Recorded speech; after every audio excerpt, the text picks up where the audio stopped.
For several years now, New England contractor Bob Bila has shown us the ins and outs to home remodeling and rebuilding on his PBS program, This Old House. And because of the show's success, he's taken the concept one step further, one step out the back door to bring us his new show, This Old Backyard. Here, Bob and his crew give us tips and ideas on how to do things correctly and safely.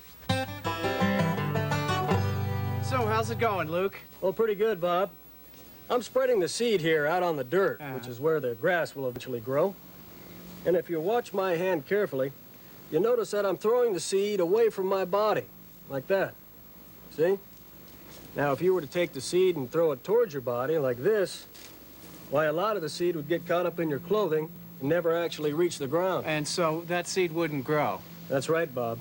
As a matter of fact, the seed could be carried by your clothing to some place where you don't want it to grow.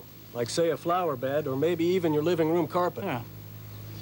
Now, Luke, tell me about this. What's this over here? Well, that, Bob, is your patio. Now, you want to keep the seed off of that because it won't grow there.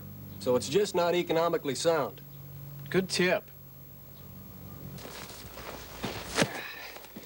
Tom, looks like you're ready to fill the sandbox. That's right, Bob. But first, let me point out a couple of things. Now, in order to get the sand out of this bag, well, this bag's going to have to be opened.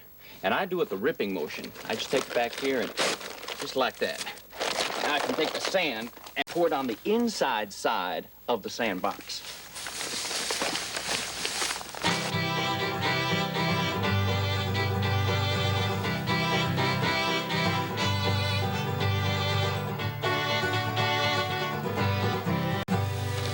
Now, Tom, isn't glass made out of sand? Oh, yes, it is, Bob. But see, sand itself isn't sharp and poses no threat unless it's heated to several thousand degrees. Well, we won't have to worry about that.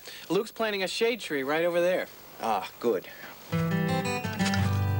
Luke, you're planting a tree. That's right, Bob. Now, this tree is small now, but it's going to grow. And that, of course, will make it bigger. Now, it's important to know that the base of the tree here goes into the ground here. Because if it doesn't, why, it could tip over when small children are climbing it. Well, we wouldn't want that to happen. So that's why you're digging the hole. Yeah. Now, how are you going about that? Well, Bob, if you'll notice, this hole here presently has too much dirt in it. So what we're going to be doing is taking some of that dirt out of the hole. And that's called digging.